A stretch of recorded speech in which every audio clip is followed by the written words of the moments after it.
My daughter-in-law Jessica told me not to come to my own son's wedding because I'd embarrass them in front of their rich friends. She actually said those words to my face while standing in my tiny apartment, wrinkling her nose at my secondhand furniture like I was some kind of homeless person she was doing charity for. Frank, you drive a 20-year-old Honda, you wear clothes from Goodwill, and honestly, our guests are going to wonder why we even know someone like you. My son Michael just stood there looking at his shoes, saying nothing. Not defending me. Not telling his wife she was out of line. Nothing. That was 6 weeks ago. What they didn't know, what nobody in my family knew, was that I owned a $3 million beach house 3 miles away, sitting empty since my wife died, because I couldn't bear to step foot in the place where we'd been so happy. They treated me like garbage because I looked poor, so I let them keep thinking that. And when Jessica called me 2 days before the wedding, crying and begging, saying they'd lost their venue and desperately needed somewhere classy to get married, I smiled for the first time in months. I might know a place, I said. But Jessica, I need to ask you something first. Will I fit the aesthetic? My name is Frank. I'm 72 years old. And what I'm about to tell you is the most satisfying moment of my entire life. Before we continue, comment below where you're watching from and subscribe to this channel, because what happened next, you won't believe. Let me take you back to where this all started. 6 weeks before that desperate phone call, I was sitting in my apartment eating a TV dinner when Michael and Jessica showed up unannounced. I remember thinking it was strange because they never visited. In 3 years of marriage, Jessica had been to my place maybe twice, and both times she'd acted like she was touring a refugee camp. But there they were, standing in my doorway with these forced smiles. "Hey, Dad," Michael said, not quite meeting my eyes. "Can we come in for a minute?" I made them instant coffee because that's all I had.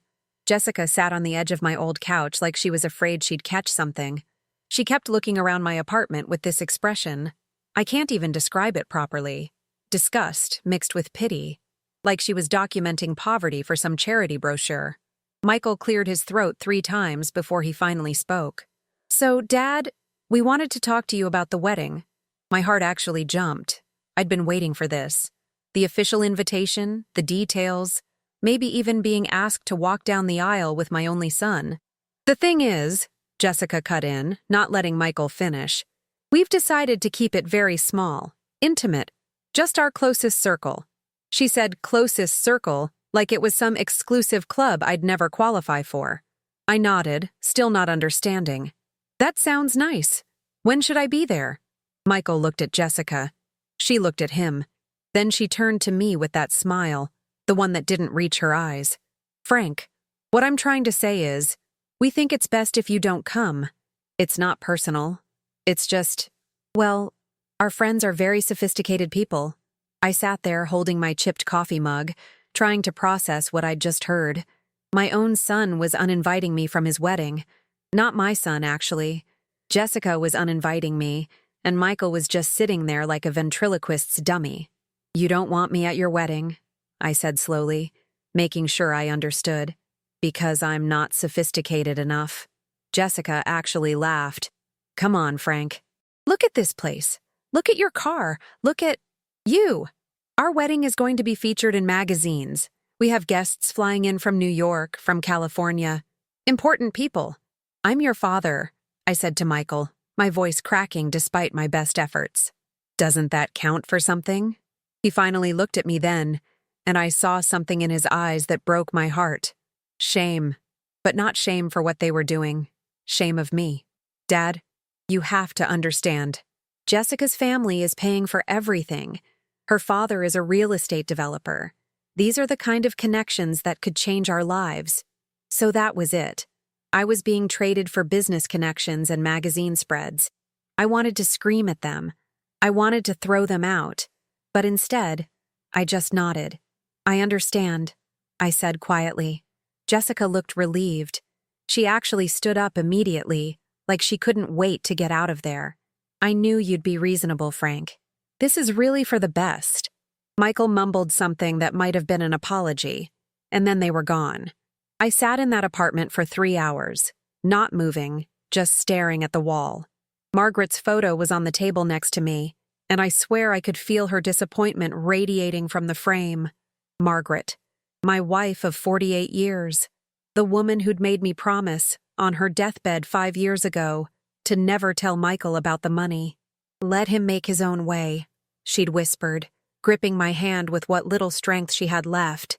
If he knows about the beach house, about the investments, he'll never learn to stand on his own. Promise me, Frank. Promise me you'll only tell him when he truly needs to know, or when he proves he deserves to know. I'd kept that promise, even when it was hard, even when I was lonely. The beach house had been Margaret's dream. We'd bought it 30 years ago when nobody wanted property in that area. Paid $200,000 for it, which was everything we had at the time. People thought we were crazy, but Margaret had vision. She always did. We'd spent every weekend there, every vacation, every anniversary. The place was filled with memories, her laughter echoing off the vaulted ceilings, her perfume in the master bedroom, her handprints in the garden where she'd planted roses. When she died, I couldn't go back. I'd tried once, got as far as the driveway, and had to turn around. So I'd locked it up, left it exactly as it was the last day we were there together.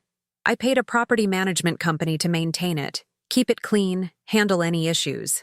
They sent me monthly reports that I barely read. The neighborhood had exploded in value over the years. What we'd paid $200,000 for was now worth over $3 million. But I didn't care about the money. I cared that it was the last piece of Margaret I had left, and I couldn't bring myself to step inside those walls without her. I'd moved into this small apartment because I couldn't stand living in our old house either. Too many memories there, too. So I'd sold it, put the money in investments, and lived simply. Very simply.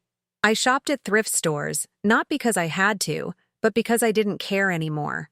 I drove the Honda because it ran fine, and I had nowhere important to go. I ate TV dinners because cooking for one felt pathetic. To the outside world, I looked like exactly what Jessica thought I was. A broke old man barely getting by on Social Security. The next few weeks were torture. I'd see Facebook posts from Jessica's friends about the upcoming wedding. Pictures of her trying on dresses, planning the menu, choosing flowers. Michael posted about his bachelor party, fancy dinner at some steakhouse, cigars that probably cost more than my monthly grocery budget. Not once did either of them call to check on me. Not once did Michael reconsider. I was erased from their lives like I'd never existed. My neighbors started asking about the wedding. Mrs. Chen from down the hall was so excited. "Your son's getting married. You must be so proud." "Yeah," I'd say, "so proud." What else could I tell her? That my own son thought I was too embarrassing to be seen with? That his wife looked at me like I was something she'd stepped in? I started having these fantasies about showing up at the wedding anyway. Just walking in and sitting down, making them face what they'd done. But I knew I wouldn't. That's not who I am. I'm not a man who makes scenes. Margaret always said I was too soft, too willing to let things go. Maybe she was right. Then came the call that changed everything. It was a Tuesday, 2 days before the wedding. I was watching Jeopardy when my phone rang. Jessica. I almost didn't answer. "Frank," she said, and her voice was completely different.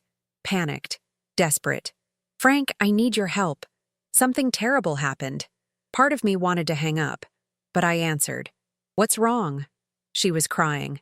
Actually crying. Our venue flooded. A pipe burst this morning and the entire first floor is underwater. They can't fix it in time. The wedding is in 2 days and we have nowhere to go. "Can't your father handle it?"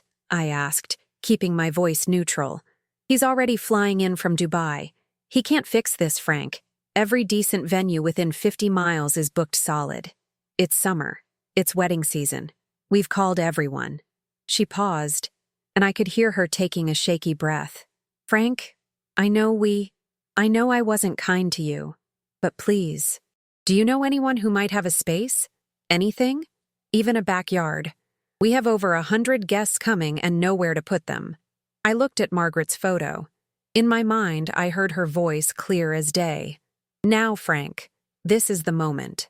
I took a deep breath. "Jessica, I might know a place, but I need to know something first." "Anything," she said quickly. We'll pay whatever they want. We're desperate. I smiled, and it felt strange on my face after weeks of misery. Will I fit the aesthetic?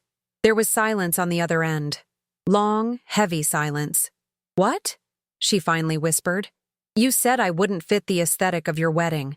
So I need to know, if I help you, will I be good enough to attend? Or will I still embarrass you in front of your sophisticated friends? More silence. Then Jessica's voice, very small. Frank, please. I'm sorry I said that. I was horrible.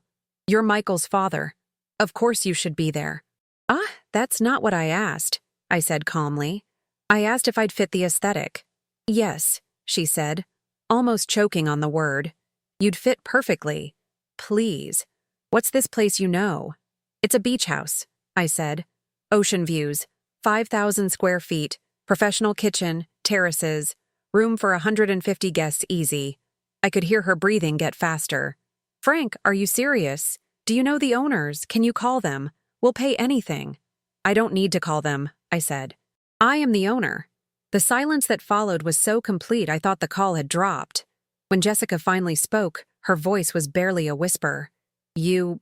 what? I own it, I repeated. Have for 30 years. But you live in that apartment.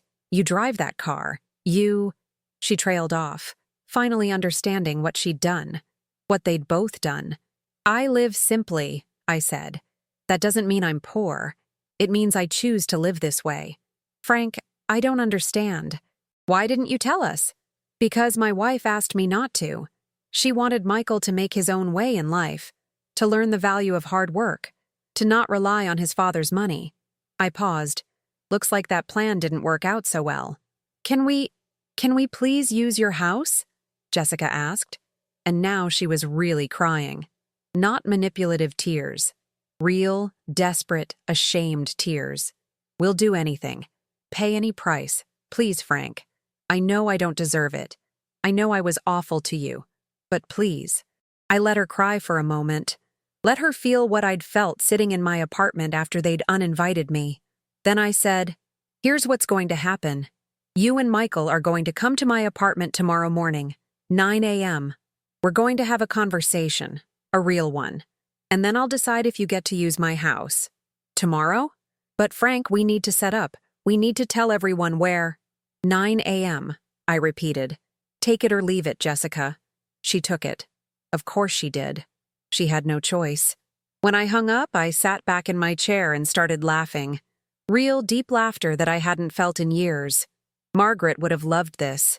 She'd have been standing right next to me, arms crossed, that knowing smile on her face.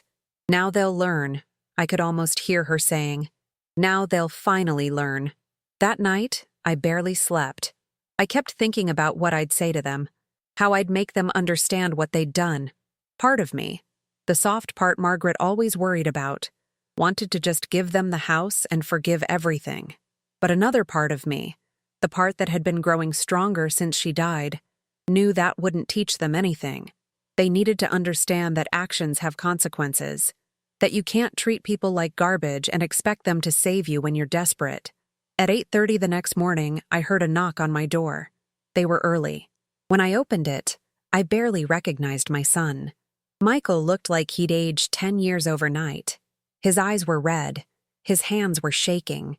Jessica stood behind him, and for the first time since I'd met her, she wasn't wearing makeup. She looked young and scared and very, very small. Dad, Michael said, and his voice broke. Dad, I'm so sorry. Come in, I said. We have a lot to talk about.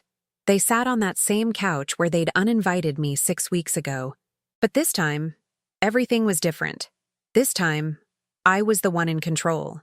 This time, they were the ones who were scared. And you know what? I wasn't sure yet if I was going to help them or not. Because some lessons are worth more than any venue, no matter how desperate you are. What would you do in my position? Would you help them after what they did? Drop a comment and let me know. And stick around. Because what happens next is something I'll never forget. I made them wait while I poured myself coffee. The same instant coffee I'd served them 6 weeks ago when they'd come to uninvite me. My hands were steady as I stirred it. Theirs were shaking. Michael kept opening his mouth like he wanted to speak, but nothing came out. Jessica sat with her hands folded in her lap, staring at the floor. Finally, I sat down across from them and said, "Tell me about the wedding. The one I wasn't invited to. The one where I'd embarrass you." Michael's face crumpled. "Dad, I asked you to tell me about it," I interrupted. "I want to hear all the details. The flowers, the menu, the guest list. All those sophisticated people who are so much better than your father." Jessica spoke up, her voice barely above a whisper. "Frank, we were wrong. We know we were wrong. We treated you horribly. You treated me like I was invisible," I said. "No, worse. You treated me like I was something to be ashamed of. Something to hide away." "I know," Michael said, tears streaming down his face. "Dad, I know. I've been sick about it for weeks. Every time I thought about the wedding, all I could think about was you sitting alone in this apartment. But you didn't call," I said. "You didn't text. You didn't apologize. You just let it stand." He had no answer for that. The truth was, he'd been fine with excluding me until he needed something. That hurt worse than the original rejection. At least then, I could tell myself he was under Jessica's influence. Now I knew he'd made a choice. "Jessica," I said, turning to her, "when you came here 6 weeks ago and told me I wasn't sophisticated enough for your wedding, did you mean it? Or were you just trying to impress your rich friends?" She looked up at me, and I saw real shame in her eyes. "I meant it," she said quietly. "At the time, I meant every word. I thought—" She stopped, struggling. "I thought you were a burden, an embarrassment. I grew up with money, Frank. My father has 3 houses. We had staff. And when I met Michael's father, living in this tiny apartment, wearing thrift store clothes, I judged you. You judged me without knowing anything about me," I said. "You saw the surface and decided that was all there was." "Yes," she said. "And I was wrong. Not just wrong, I was cruel. I said things to you that I can never take back. I treated you like you were nothing." At least she was being honest. That was something. But honesty after the fact doesn't erase the damage. I turned back to Michael. "Son, do you remember your mother's funeral?" His face went pale. "Of course I do.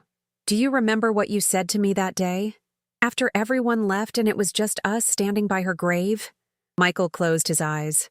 "I said I'd never leave you alone. That even though Mom was gone, you'd always have me." "That's right," I said. "You promised me I'd always have you. And I believed you. For 5 years I believed that promise. Even when you got busy with work. Even when you met Jessica and your visits got less frequent. I told myself, he's building his life. That's what Margaret wanted. But then you came here and uninvited me from your wedding. Dad, please." That promise died that day, Michael. The son I raised, the boy who held my hand at his mother's funeral and promised never to leave me alone. He was gone, replaced by someone I didn't recognize. The room was silent except for Jessica's quiet crying. I wasn't trying to be cruel. I was just telling the truth. And sometimes the truth is the cruelest thing of all. I stood up and walked to the window. From here, I could see the parking lot where my old Honda sat next to their BMW. "You want to know why I live like this?" I asked, not turning around. "Why I drive that car and wear these clothes and eat TV dinners?" "Because you can't afford better," Jessica said quietly. I turned to face them. "Because I don't need better." After Margaret died, everything lost its meaning. The big house we'd lived in felt empty. Fancy restaurants reminded me of her absence. New clothes seemed pointless when she wasn't there to see them. So I simplified. I stripped my life down to the basics because the basics were all I could handle. "But the beach house," Michael started. "The beach house is different," I said. "That house is Margaret. Every room, every piece of furniture, every view from every window. It's all her. We built that place together. We filled it with our dreams. And when she died, I couldn't—" My voice caught. I couldn't go back. I tried once. I got to the driveway, and I could see her standing on the porch waving at me like she always did. Except she wasn't there. It was just a memory. And I realized that if I went inside, I'd have to face 1,000 more memories just like that one. Jessica was crying openly now. "Frank, I didn't know. I'm so sorry. I thought you were just a poor old man, I finished. Yes, that's exactly what I thought. And I treated you accordingly. The honesty was brutal, but I appreciated it. At least now we were dealing with truth instead of excuses. Michael, I said, look at me. He raised his eyes, red and swollen. Do you remember what your mother said to you the week before she died? When it was just the two of you? He nodded slowly. She made me promise to take care of you, to make sure you weren't alone. And did you keep that promise? He shook his head, tears falling freely now. No, I failed. I failed both of you. Yes, I said simply. You did. The words hung in the air like a verdict. Sometimes there's no gentle way to tell someone they've broken something precious. Michael buried his face in his hands and sobbed. Not quiet crying. Full, body-shaking sobs. Jessica put her arm around him, but she was crying too. I know some of you are probably thinking I was being too hard on them, but sometimes love means telling the hard truths. Sometimes being a good parent means letting your children feel the full weight of their choices. Trust me, this was just the beginning. I let them cry for a few minutes. I'm not a monster. I didn't enjoy their pain. But I needed them to feel something real. Something more than panic about a ruined wedding or embarrassment in front of their guests. I needed them to feel what I'd felt. After a while, I sat back down. Now, I said, let's talk about the beach house. You want to use it for your wedding. Jessica looked up, hope flickering in her eyes. Yes. Please, Frank. We'll do anything. Anything? I asked. That's a big word. Let me tell you what anything means to me. I pulled out a piece of paper I'd written on the night before. First, the wedding happens on my terms. Every detail, every guest, every moment. I have final say on everything. Michael looked confused. What do you mean? I mean, this is my house, my sanctuary. The last piece of Margaret I have left. If you're going to use it, it's going to honor her memory, not your magazine-worthy aesthetic. Her memory. Jessica's face fell slightly, but she nodded. Okay. What else? Second, I continued, you're going to personally call every single guest and tell them there's been a venue change. And you're going to explain why. You're going to tell them that Michael's father, the father you didn't invite, is saving your wedding by offering his home. Frank, my father's guests, Jessica started. Will hear the truth, I finished. That's the price. Honesty. No more pretending I don't exist. No more hiding me away like a shameful secret. Michael spoke up. Dad, that's fair. More than fair. We'll do it. What's the third condition? I looked at him steadily. The third condition is that after the wedding, we're going to have a conversation. A real one. About what happened. About your mother's wishes. About the future. And you're going to listen to every word without interrupting. Without making excuses. Without defending yourself. I can do that, Michael said quietly. I want to do that. And fourth, I said, looking at Jessica, you're going to apologize to me in front of your parents. Your father, the real estate developer from Dubai. Your mother with her country club memberships. You're going to tell them exactly what you said to me and exactly why it was wrong. Jessica went white. Frank, my father, he doesn't know I said those things. He'll be furious. He raised me better than that. Good, I said. Then maybe he'll teach you what I'm trying to teach you now. That money doesn't give you the right to look down on people. That your character is measured by how you treat those who can't do anything for you. The room was silent. I could see them processing, calculating, weighing their options. We don't have a choice, do we? Jessica finally said. You always have a choice, I replied. You can refuse my conditions and find another solution. Call more venues. Push the wedding back. Elope. There are options. But none of them work, Michael said.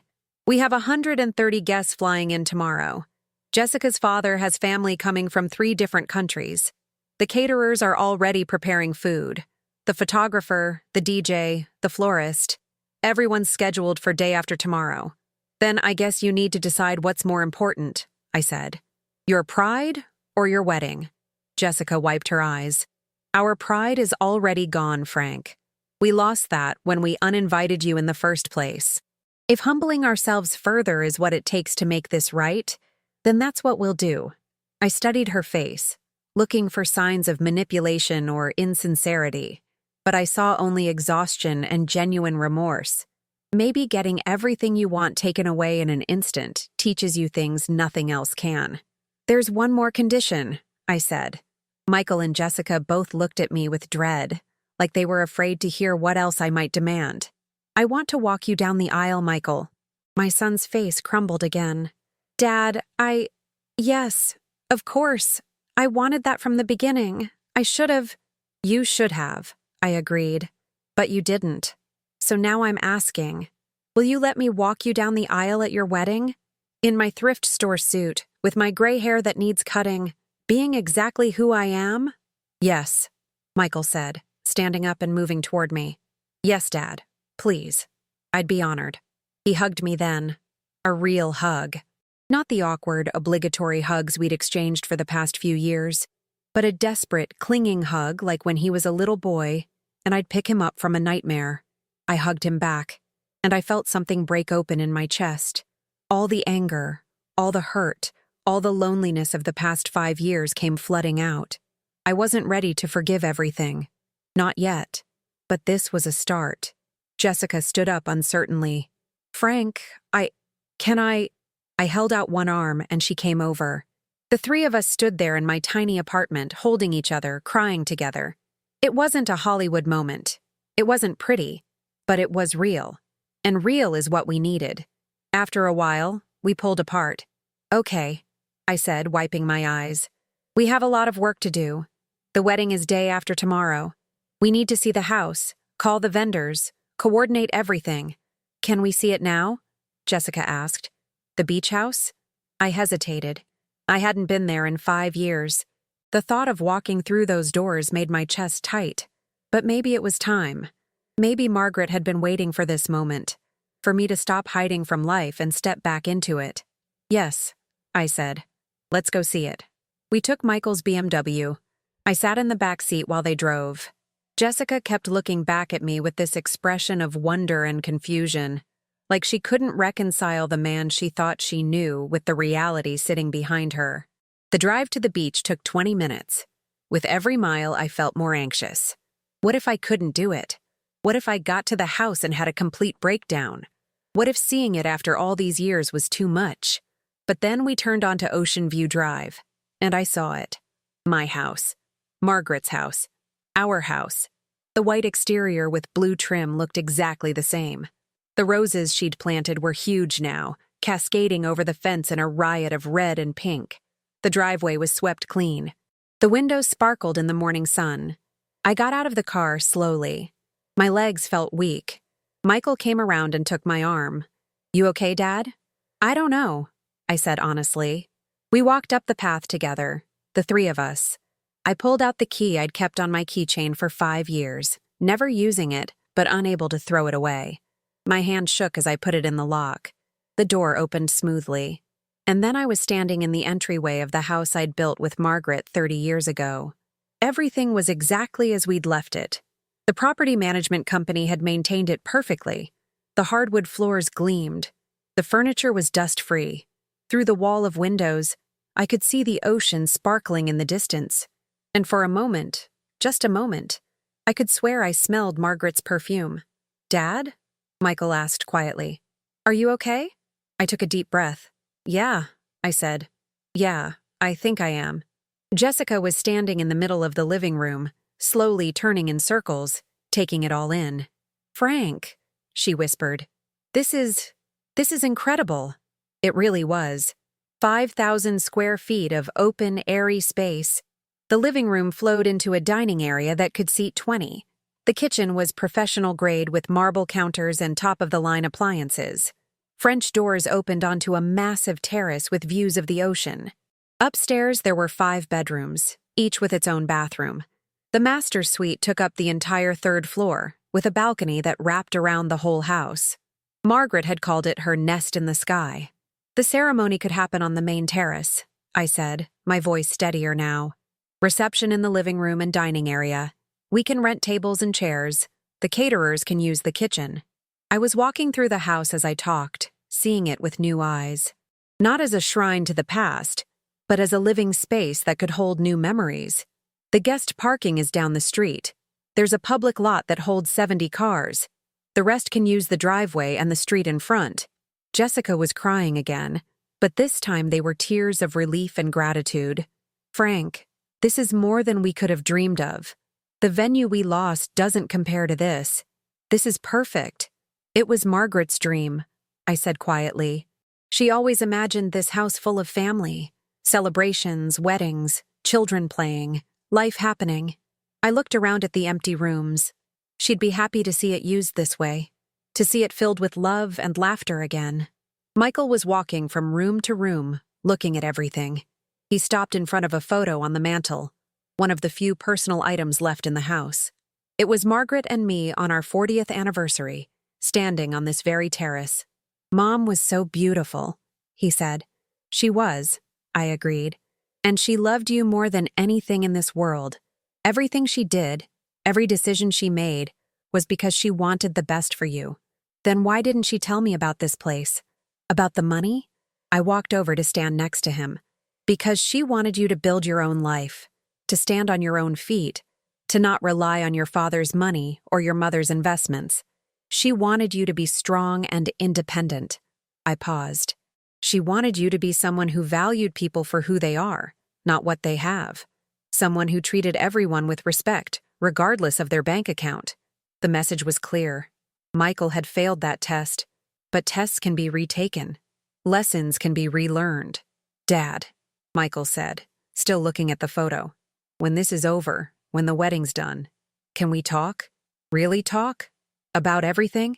That's the plan, I said. But first, we have a wedding to pull off. And it's happening in less than 48 hours. We have a lot of work to do. Jessica had pulled out her phone and was already making calls, pacing on the terrace. Michael joined her, and soon they were both on their phones, coordinating vendors, updating guests, handling 1,000 details. I watched them work together, and I saw something I hadn't seen before. Real partnership. Real teamwork. I walked upstairs to the master suite. My heart was pounding as I opened the door. This was Margaret's favorite room. Our sanctuary. The place where we'd talked about our dreams and fears, where we'd laughed and cried and held each other through good times and bad. The bed was made with the same blue quilt she'd loved. Her side table still had her reading glasses on it, left there 5 years ago. Her robe hung on the back of the bathroom door. I sat on the edge of the bed and put my head in my hands. I'm doing this, I said out loud. I'm opening our house. I'm letting people in. I'm moving forward. I waited, half expecting some sign from her. A feeling, a thought, something. And then I heard it.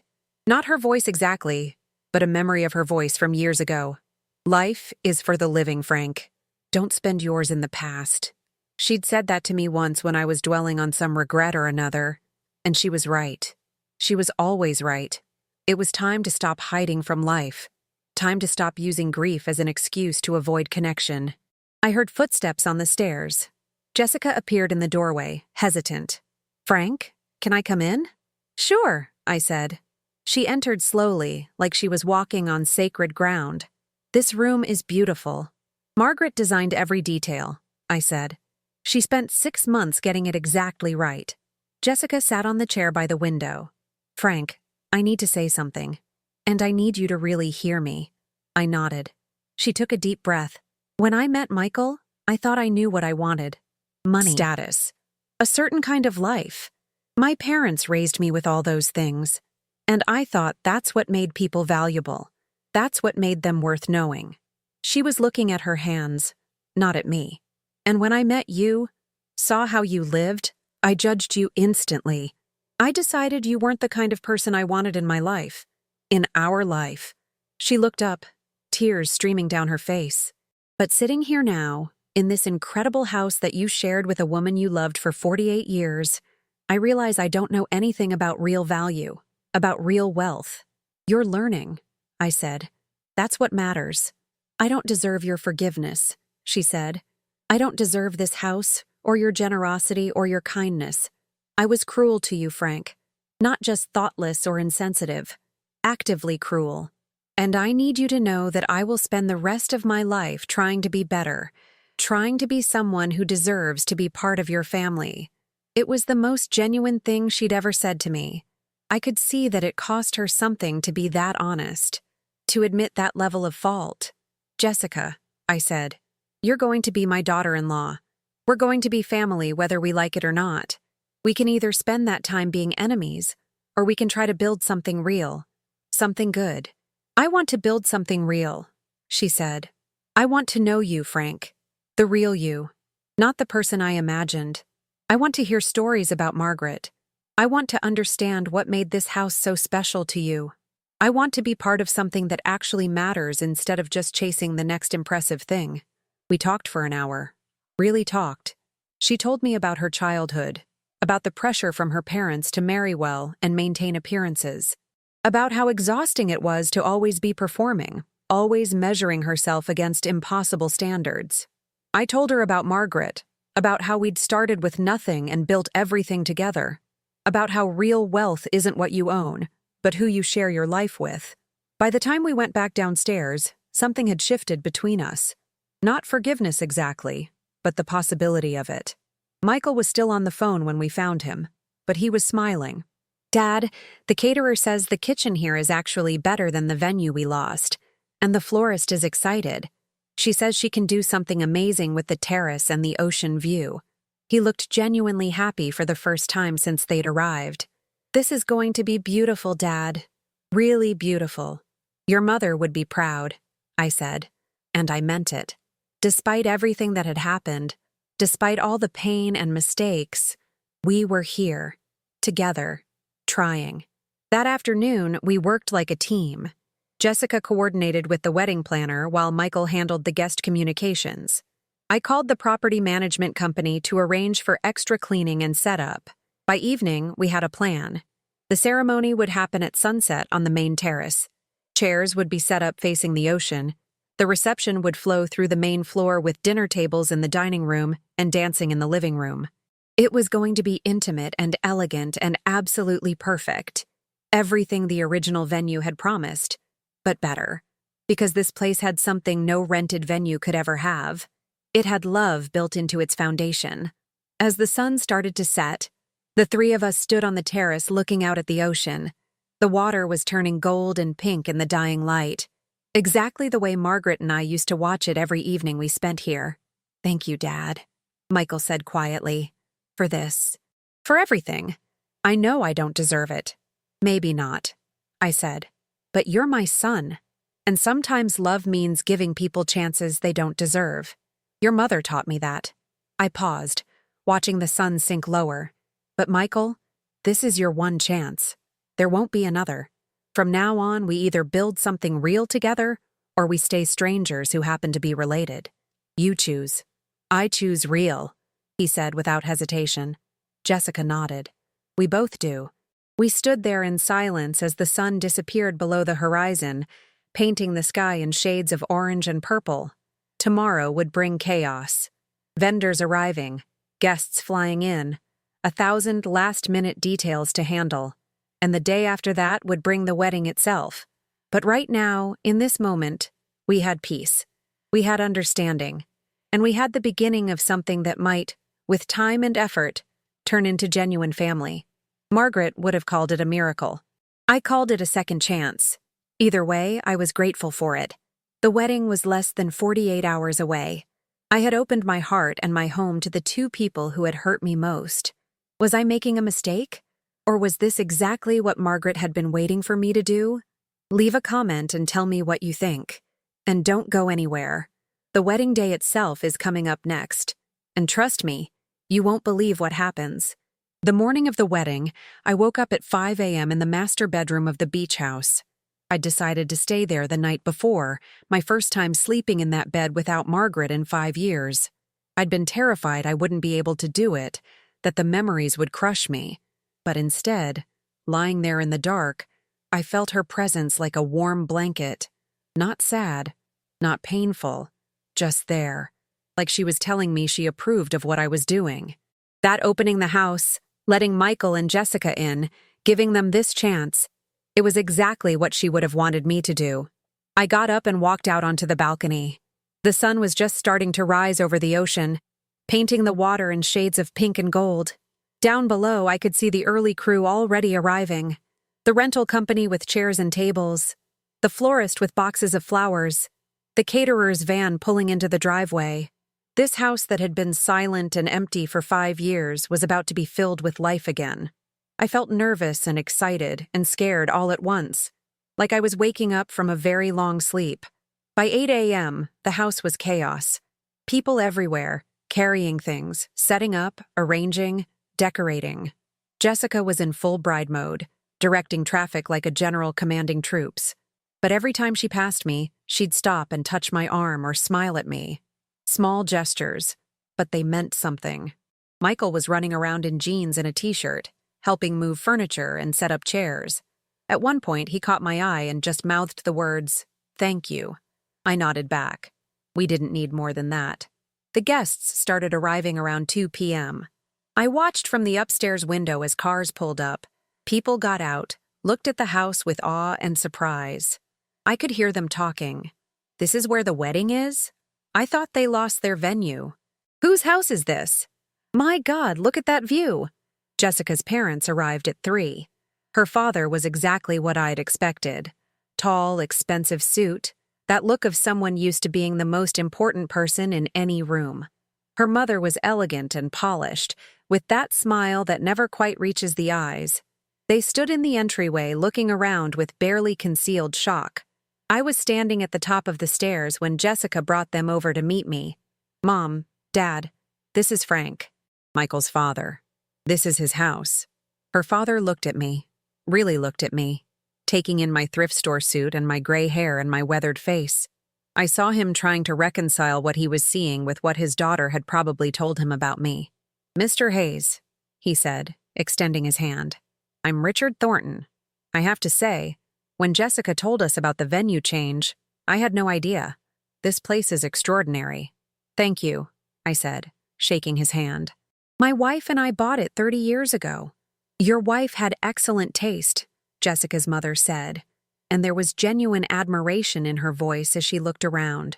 "The architecture, the location, the design, it's flawless." "She did everything," I said. "She had the vision. I just wrote the checks and did what I was told." They laughed politely, but Jessica's father was still studying me with a puzzled expression. "Frank, I have to ask. Jessica told us you lived in a small apartment. That you were, well, to be frank, that you were struggling financially." "Richard," Jessica's mother said sharply, but I held up my hand. "It's okay," I said. "It's a fair question." I looked directly at Richard Thornton. "I do live in a small apartment. I do drive an old car. I do shop at thrift stores.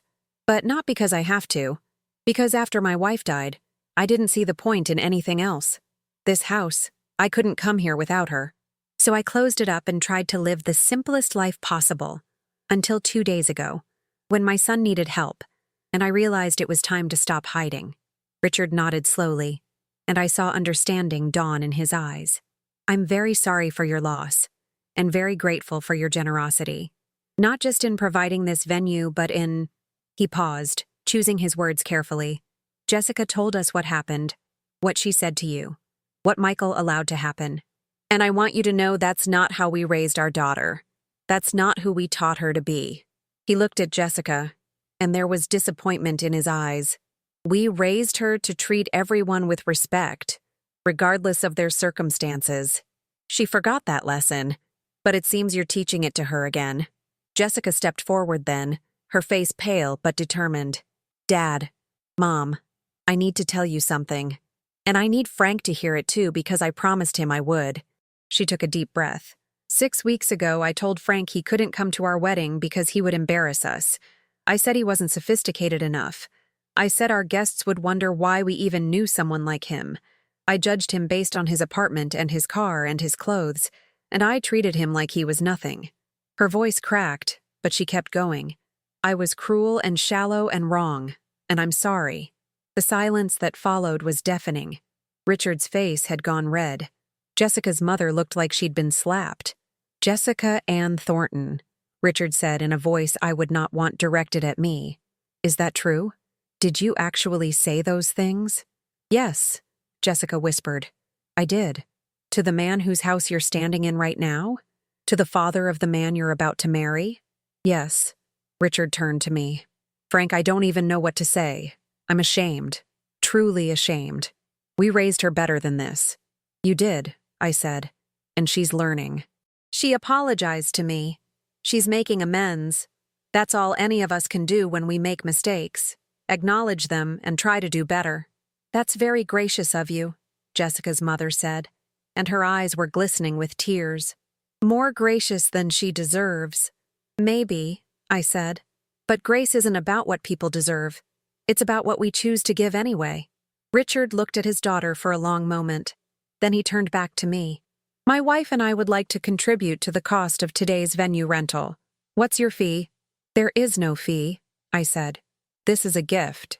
Frank, this house must rent for thousands. It doesn't rent, I interrupted gently. It never has. This is my home, Margaret's home, and today, it's Michael and Jessica's wedding venue. That's what families do. They show up for each other even when it's hard. Even when they've been hurt, they show up anyway. Richard extended his hand again. You're a good man, Frank Hayes. Better than I would have been in your position. I'm trying to be, I said. That's all any of us can do. The rest of the afternoon passed in a blur. More guests arrived. The house filled with voices and laughter. The terrace was transformed into a ceremony space with white chairs arranged in rows and an arch covered in flowers positioned perfectly to frame the ocean view. As sunset approached, I went upstairs to my room to change into my suit. The same thrift store suit I'd been wearing, but Jessica had insisted on having it professionally pressed. When I looked at myself in the mirror, I saw an old man who had survived loss and loneliness and betrayal. But I also saw something else. Strength, resilience, the ability to forgive. There was a knock on my door. Come in, I called. Michael entered and I barely recognized him. He was wearing a tuxedo that fit him perfectly, his hair styled, his face shaved smooth. But more than that, he looked different. Older, more serious, like he'd grown up sometime in the past 2 days. Dad, he said, can we talk? Before everything starts? Of course, I said. We sat on the edge of the bed together, father and son, in the room where I'd spent so many nights with his mother. I need to tell you something, Michael said, and I need to say it before I get married, before everything else happens. He turned to look at me directly. I failed you, Dad. Not just with the wedding invitation. I failed you every day for the past 3 years. After Mom died, you needed me, and I wasn't there. I was so wrapped up in my career and my relationship with Jessica that I forgot about the most important relationship in my life, the one with you. His voice cracked. You were grieving and alone, and instead of being there for you, I judged you. I was embarrassed by how you lived. I wanted you to be someone different, someone more impressive. Michael, I started, but he held up his hand. Please, let me finish.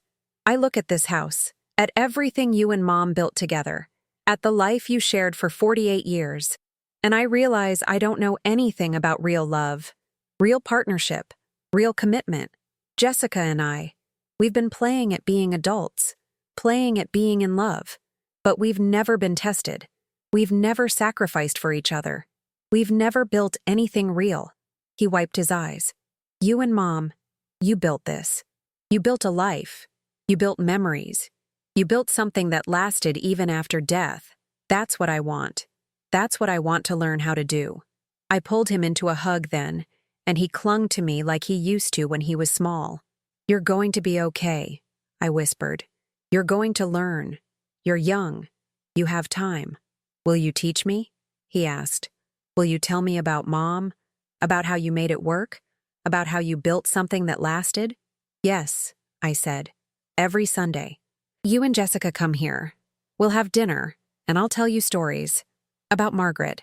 About marriage. About what it means to truly love someone. He pulled back and looked at me with hope in his eyes. Really? You'd do that? Son, I'd like nothing more. There was a knock at the door. Jessica appeared, already in her wedding dress. She looked beautiful. Simple white gown, hair loose, minimal makeup. But what struck me most was her eyes. They weren't the calculating eyes of the woman who'd uninvited me 6 weeks ago. They were softer, more genuine. "Frank," she said, "it's almost time. The guests are seated. The officiant is ready." She paused. "Are you ready to walk Michael down the aisle?" I stood up and straightened my tie. "I'm ready." The 3 of us walked downstairs together. At the bottom, I stopped them. "Wait," I said. I went to the mantel and took down the photo of Margaret and me on our anniversary. "I want her to be part of this, too." I carried the photo out to the terrace with me. The sun was just starting to set, painting everything in golden light. The guests turned to look as we appeared. I saw Jessica's parents in the front row. I saw faces I didn't know. Michael and Jessica's friends, colleagues, extended family. Over 100 people who had come to witness this marriage. The string quartet started playing, and Michael and I began walking down the aisle together. I could feel every eye on us. The old man in the thrift store suit and the young man in the tuxedo. Father and son. Together. When we reached the front, I hugged Michael tightly. "I love you," I whispered. "I'm so proud of you." "I love you too, Dad," he said. Then I took my seat in the front row right next to the aisle. I placed Margaret's photo on the empty chair beside me. "Here we are, love," I whispered to her. "Our boy's getting married." The music changed, and Jessica appeared at the back of the terrace with her father. She was crying before she even started walking. Happy tears this time. Real tears. As she passed my row, she looked at me and mouthed, "Thank you." I nodded back. The ceremony was beautiful. Simple. The officiant talked about love and commitment and building a life together. About how marriage isn't just about the good times, but about standing together through the hard times. About forgiveness and grace and second chances. I couldn't help but think he was talking about more than just Michael and Jessica's future. He was talking about what had happened over the past 2 days. What we'd all learned about what really matters. When Michael and Jessica exchanged vows, I listened to every word. "I promise to honor you," Michael said, "to value you, to never take you for granted." He was looking at Jessica, but I knew those words were for me too. "I promise to see you," Jessica said. "Really see you. Not just the surface, but who you truly are. I promise to judge you by your character, not your circumstances." Again, the words were for Michael, but they echoed out to me sitting in the front row. When the officiant pronounced them married, the guests erupted in applause. Michael kissed Jessica, and they turned to face everyone with huge smiles. But before they walked back down the aisle, Michael came over to me. "Dad," he said, pulling me up from my chair. "Walk with us, please." So I did. I walked down the aisle with the bride and groom, one on each side of me, while the guests clapped and cheered. The reception was everything a wedding should be. Laughter and dancing and toasts and celebration. Jessica's father gave a speech about how marriage is about finding someone who makes you better than you are alone. One of Michael's friends told embarrassing stories from college. And then Michael stood up and called for everyone's attention. "I want to say something," he announced. "This wedding almost didn't happen. Not because of the flooded venue, but because of something much worse. Because I was a coward. Because I let someone I love be treated poorly and I didn't speak up." The room went silent. Everyone was watching. 6 weeks ago, I allowed my wife, my then fiancé, to uninvite my father from our wedding. Because we thought he wasn't good enough. Because we judged him for living simply and driving an old car and shopping at thrift stores. We were embarrassed by him. I could hear people gasping. And then, when our venue flooded and we were desperate, my father did something I will never forget. He opened his home to us. This beautiful house that you're all sitting in right now. He gave us this gift even though we didn't deserve it. Even though we had hurt him terribly. Michael's voice was shaking now. My father taught me something these past 2 days. He taught me that real wealth isn't about money. It's about character. It's about showing up for people even when they've failed you. It's about grace and forgiveness and second chances. He turned to look at me. "Dad, I know I don't deserve your forgiveness, but I'm going to spend the rest of my life trying to earn it." Thank you for this gift. Thank you for showing me what it really means to be a man. I love you." The room erupted in applause. People were crying. Jessica's mother was sobbing openly. Richard came over and shook my hand again, harder this time. I stood up, not because I wanted to make a speech, but because I needed to say something. "I want to tell you all about my wife, Margaret," I said. "This was her house, her dream, her vision. And when she died 5 years ago, I locked this place up because I couldn't bear to be here without her. But my son got married today, and he needed a place for his wedding. And suddenly I realized, this is exactly what Margaret would have wanted. She would have wanted this house filled with love and celebration. She would have wanted second chances and forgiveness and family coming together." I looked around at all the faces watching me. Margaret used to say that life is for the living, that we can't spend all our time looking backward. We have to keep moving forward, keep loving, keep trying. I picked up her photo from where I'd set it on my table. So today, I'm choosing to move forward. With my son, with his wife, with all of you. Thank you for being here. Thank you for witnessing this. And Margaret, I looked at the photo. Thank you for teaching me how to love, how to forgive, how to let go and keep living. The applause was thunderous. People stood up. Someone started playing music and Michael pulled me onto the dance floor. We danced together, father and son, laughing and crying at the same time. Then Jessica cut in, and I danced with my daughter-in-law. "I'm going to make you proud, Frank," she whispered. "I'm going to be the daughter-in-law Margaret would have wanted for Michael." "You already are," I said. And I meant it. The party went on until midnight. People danced and ate and celebrated. The house was alive with joy in a way it hadn't been in 5 years. At one point, I stepped out onto the terrace alone, just to catch my breath. Richard found me there. "Frank," he said, "I've been thinking about something all night." "What's that?" "You gave them this wedding, this beautiful, perfect day. But you also gave them something more important. You gave them a lesson they'll carry for the rest of their lives." He paused. "I hope my daughter understands how lucky she is. Not because of this house or your money, but because she's married into a family that knows what really matters, that knows how to love through the hard times. That's a gift worth more than anything I could ever give her." "She's learning," I said. "They both are. That's all we can ask." The guests started leaving around midnight. One by one, they came to thank me, to compliment the house, to tell me it was the most beautiful wedding they'd ever attended. Jessica's mother hugged me and whispered, "Thank you for saving my daughter from herself." Richard shook my hand one more time and said, "Sunday dinners. Karen and I want to be included, if that's okay with you." "You're family now," I said. "Of course it's okay." By 1 a.m., it was just Michael, Jessica, and me. The rental company would come tomorrow to clean up. Tonight, we sat on the terrace together, looking at the ocean under the stars.